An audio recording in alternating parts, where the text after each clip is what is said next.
तब सुलेमान इज़राइल की पूरी सभा को देखते यहोवा की वेदी के सामने खड़ा हुआ और अपने हाथ स्वर्ग की ओर फैलाकर कहा, हे यहोवा, हे इज़राइल के परमेश्वर, तेरे समान ना तो ऊपर स्वर्ग में और ना नीचे पृथ्वी पर कोई ईश्वर है। तेरे जो दास अपने संपूर्ण मन से अपने को तेरे सन्मुख जानकर चलते हैं, उसके लिए तू अपनी वाचा पूरी करता है और करुणा करता है। जो वचन तूने मेरे पिता दाऊद को दिया था, उसका तूने पालन किया है। जैसा तूने अपने मुंह से कहा था, वैसा ही अपने हाथ से उसको पूरा किया है, जैसा कि आज है। इसलिए अब हे इज़राइल के परमेश्वर यहोवा, इस वचन को भी पूरा कर जो तूने अपने दास मेरे पिता दाऊद को दिया था। तेरे कुल में से मेरे सामने इज़राइल की गद्दी पर विराजमान सदैव बने रहेंगे। इतना हो कि जैसे तू स्वयं मुझे सन्मुख जानकर चलता रहा है, वैसे ही तेरे वंश के लोग अपनी चाल चलन में ऐसी ही चौकसी करें।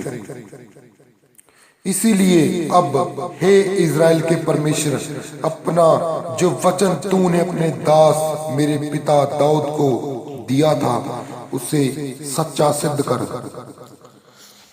क्या परमेश्वर सचमुच पृथ्वी पर वास करेगा? स्वर्ग में, वरन सबसे ऊंचे स्वर्ग में भी तू नहीं समाता।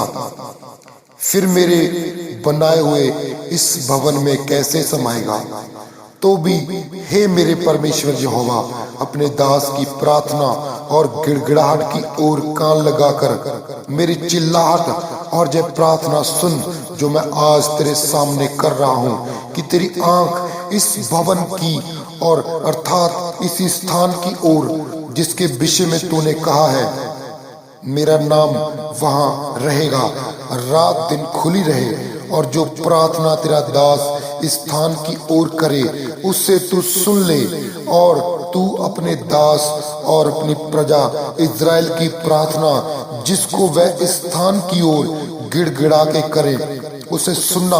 वरन स्वर्ग में से जो तेरा निवास स्थान है सुन लेना और सुनकर क्षमा करना।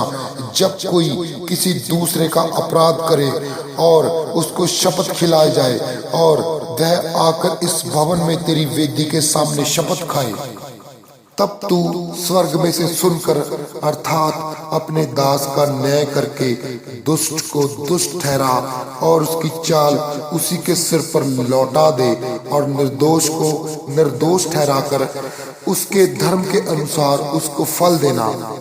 फिर जब तेरी प्रजा इज़राइल तेरे विरुद्ध पाप करने के कारण अपने शत्रुओं से हार जाए और तेरी ओर फिरकर तेरा नाम ले और इस भवन में तुझसे गिड़गिड़ाहट के साथ प्रार्थना करे, तब तू स्वर्ग में से सुनकर अपनी प्रजा इज़राइल का पाप क्षमा करना और उन्हें इस देश में लौटा ले आना जो तूने अपने पुरखाओं को दिया है, तेरे सामर्थी और पवित्र नाम में।